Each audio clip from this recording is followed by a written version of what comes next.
Dame Laura Davies. Yes, she hits the ball further than you. And if you don't believe that, you're probably one of these guys that buys these plastic wrist hinge things and think you're going to hit like a tour pro. And I do have some notes, just a quick view of her career. She was the longest hitter on the LPGA Tour for many years. She won 5 consecutive years in a row. She was the 6-time Ladies European Order of Merit winner, LPGA Tour money winner 94. She's won 4 majors, countless tournaments. And I think she is overlooked at, I believe, the GOAT for the ladies. And I say that just because she's played golf on many decades and still makes splashes and attracts people when she goes to play, much like John Daly or Tiger Woods, just to watch her hit it so far. Here's a quick example. In 1992, Laura Davies averaged 260 yards. Doesn't sound like much, but keep in mind that year the PGA Tour was averaging 280, and guess who that was? John Daly. So she was 20 yards shorter than John Daly. Put that in today's comparison. The PGA Tour distance leader this year is 320 yards. That would be the equivalent of a lady hitting at 300 yards average on the LPGA Tour. Trust me, she was the real deal. She still is the real deal. Even up until recently in 2018, at the age of 54, she was hitting average drivers of 262, which does kind of show equipment has played a big part, because in 1992 she was hitting at 260 and in 2018 she was hitting at 260. That doesn't make sense. It is the equipment. So for all you guys and girls out there who claim to hit it 250, 260, you better thank about 40 of those yards for the equipment. But enough of that. Let's go take a look at the swing. We got a great comparison with Joanne Carter, and we got a beautiful face on and down the line like we're looking at now. There is some camera shift. I had to download this from the internet, so forgive me. And the sun is breaking through, and man, no wonder I got all these spots on my left side. But let's get going. Forgive the long intro, but that's just how we roll here sometimes. The point of today's video is to show you how she's able to swing so hard for so long, because one of the biggest things I hear from my students is their body starts to break down and they just cannot hit it as far as they did 5, 10, 15, 20, in some cases 70 years ago. So let's talk about how she was able to do this, and it's just by pure fluke. I don't think she designed it this way, but let's start out. I'm going to draw some lines so you don't have to be so bored. Watch me draw my Picasso style lines, and bam, just like that, all the lines are up. But let's take a look at the centeredness check. We're going to draw from the arch of the heel strip to the sky, and we can see that this swing is a toe-based swing, and I don't know if it's the arm length ratio, but you can see your arms are kind of high. It could have shorter arms. We'd have to get a measuring tool out, but we don't have that technology here in the basement of Lion Golf Academy. We just have what we see. And basically what we're looking at is how much room does she have to use, and it's pretty good. You want to try and stay away from having too narrow of a gap, and you also want to stay away from having too wide of a gap. So this looks pretty interesting. A very toe-heavy base. Now typically what we do see is a higher upswing and downswing and follow through because of the toe-based. Not so much here, and we see a great job of her maintaining her spine angle and creating less pressure on that lower back region, taking away some of that pressure with the way she uses her shoulders. So we're gonna have to redraw these lines at the top of the swing because the camera does shift. Whoever was recording probably slipped on a banana peel or something and moved the camera. But let's take a look as we take that club back. This is very John Daly-esque. We see those wrists rolling and pulling that club head below the plane line while the hands are going above the plane line. I see a lot of good long drivers do this. What that's also helping to do is flatten out their shoulder turn to help create more turn. Now, if you don't believe me, give that a try. Roll the wrists and let the left shoulder go up, and all of a sudden you start to return back to a natural position. And this does allow you to rotate if your body can do it, because she also restricts her lower body, and we don't get as much turn with the lower body, but a lot of turn with the upper body. And as you can see, that camera, he started to slide on that banana peel. So let's redraw the lines, and we'll do it in 3, 2, 1, and just like that, we're back. But unfortunately, we cannot create plane lines, and because the camera shifted, I just don't feel like getting the measuring tool out. It's going to take forever. But the real thing I want you to look at from this point of view is how she maintains her posture by holding against that back brace line. The back brace line, for all of you guys and girls out there, is this little green line that holds you in place. Now that is a key thing, and it has to do with footwork. It has to do with how you unwind and where do you push that weight off, because she is very toe based at the start of her swing, like we saw with the setup being forward of her arches. This allows her to store the weight on the toes. We can see the heels are still kind of kicking up. If we zoom in and take a look at those heels, you will definitely see those heels are up in the air. We see some shadow there. So that's a good thing that she has created with that setup.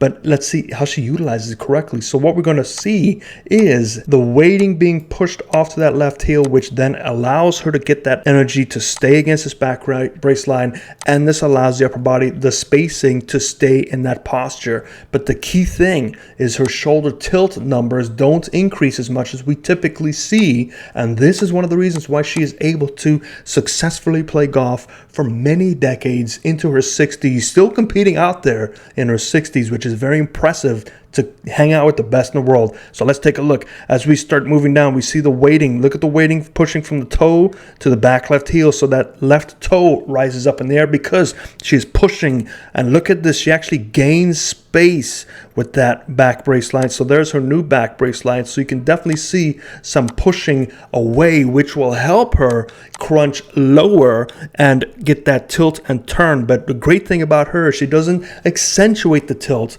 And this has to do with her slight forward press and the way she uses her body correctly. So there are some exceptions to what I preach to don't forward press. And remember, I'm talking about the average golfers, you at home. Yes, you watching this. The average golfers avoid forward pressing. Best in the world, they can do whatever they want. That's why they're on TV. But we don't emulate the best in the world because we're couch potatoes. We just sit and watch them on Sunday and wish we could be out there, but we're not. As she comes on through, what we're going to see is the hand rising much higher. So we see that exit path. And what do you notice? Is the hands now are back in connection to that center of her heels. So she is still able to move around in a stable position. Now this is key because with that high escape pattern and she raises her shoulder tilt, she doesn't get those shoulders down. She is able to alleviate the pressure on her lower back. We don't see this curved back where the lower part of the spine is trying to turn. All it is supporting the upper body while it turns together. So what we're going to do to see that is let's go to the top of the swing and take a look at some numbers here. So we're going to draw. Let's get our trusty. Let's clear all these other lines. Our trusty drawing tool. And yes, we're going to do Barney Purple, even though this is hard to see. We'll be missing Barney Purple. So there's 42 degrees as we get down into impact. Right, boom, right there. Let's take a look and see.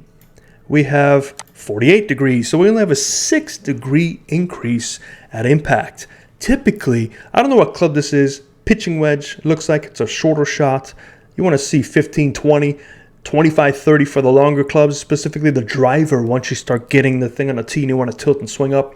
But this is a big part of why she is able to stay in the game for 4, 5, who knows, 6 decades. Because of that motion here, alleviating the pressure. Now, let's take a look at the face on because this is where things get a little bit interesting. And let's do it again. We don't have that many lines, but man, look at that magic time at the Line Golf Academy. Now, the problem with this camera is whoever was filming it was kind of at the 5 o'clock. So 5 o'clock shadow. We don't want the 5 o'clock shadow. We need the 6 o'clock low noon right face on, but we'll make it work. So we're not going to get too detailed. She does forward press it. It looks like she forward presses it a lot here, but that is because it's at the 5 o'clock. So we're not going to look at that. What we're going to look at is how she utilizes her weight shift and how she utilizes her turn and the lack of tilt in comparison to what I've seen to alleviate the lower back pressure. So we're going to look at where the shoulders are. And we're going to try our best to get that with the spine angle. So we do see the shoulders and then the spine angle. So the setup is pretty close to that T. We want the hands to at least meet the center. And we can see from this point of view, there is that forward press. But if we would move the camera a little bit over, it wouldn't be that exaggerated. She does have a forward press. Sometimes she gets more.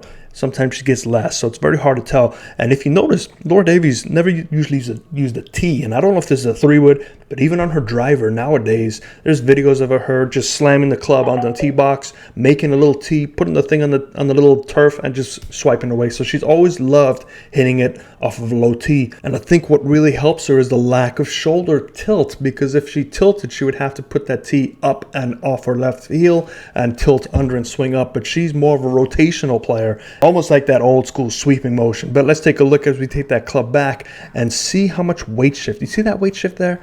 That is that weight shift. Now, I caught this video at the start of the setup, but before, she does do the little waddle, kind of like we see the long drivers do now. They get that weight distribution back and forth, and then she waddles on the right side And look at this, the whole upper body is over that right foot. Now the key is, does she waddle back? But look at, before we get to the waddle back, look at the amount of turn that she has with the upper body. Nice turn with the lower body. But the key thing here is, let's erase these lines before it starts looking like something out of a Marvel comic, is that. And this is the key thing, is even though we have a lot of turn here, that club is nowhere at parallel. So for those guys and girls that always see professionals get the club at parallel, some get it past parallel, the reason they do that is because they're able to turn a lot. But here's somebody that turns adequate amount. If this was face on, that would be about 90 degrees, and that club is nowhere near parallel. So please emulate that, because it becomes a lot easier to time. Because if you get that club to parallel, look at this little angle now you've created. Now you've got to get that club back out in front in 0.2 seconds. It's just not going to happen as consistently. So this is one of the reasons why she stayed so consistent, because she's a very body-oriented motion.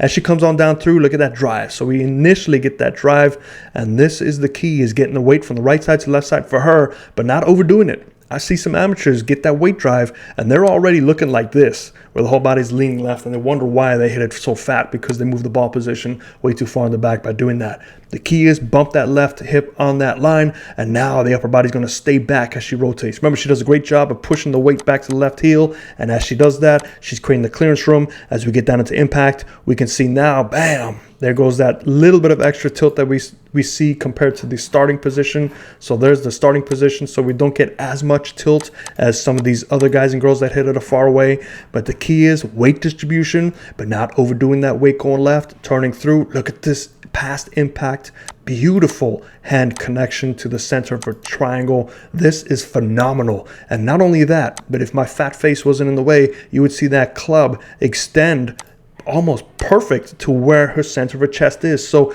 she is wider on the way past than she is on the way back. So she almost has a compact backswing and elongates, but she can only elongate because her body's doing a great job of staying out the way of her hands and her tilting and turning.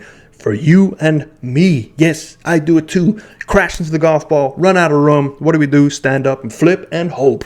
And it's not a way to play golf. But let's take a look at this last video comparison, because here are two great golfers. Let me get my fat face somewhere else. Let me squeeze my fat face a little bit there. There we go. And now what we're going to do is just watch these two swings over and over again. And we can see two completely different motions, but they are still able to compete. And I got this video from I believe it's the US Open in '87, but take a look at the way these two hit the golf ball, completely different. And the reason why we're looking at this is so you at home can see that neither of these two people share much in common. We have somebody that has a reverse tilt going on here. We have somebody that's doing more of a power right to left, and yet they're competing with each other at that high elite levels. So do not, please, for the life of me, don't fall for any stuff out there that promises you X amounts that's quicker than this. I've seen anti-slice drivers. I've seen, I'll teach you in 3 swings to never slice the golf ball again, and they see these 1995s and 49.95s and 3 easy payments of 2 pints of blood, whatever they want to try and sell you. There's no such thing as a quick fix. There is no such thing as a one swing fits all, because they are all so different. Take a look at this impact position. Right when we get down to impact, we're going to see what does this look like to you if you were looking at these two golf swings. Boom. We have 2 completely different motions. Well, how can I teach average people this motion? Which one do I choose? It's like, okay, right or left? Or who knows? This is why it's important to go see a golf coach that knows what they're talking about, that knows your body, knows your history, knows your practice routine, how much time you have, and basically your talent. It all comes down to talent. Hope that helps you. I'll see you next time. Fairways and greens.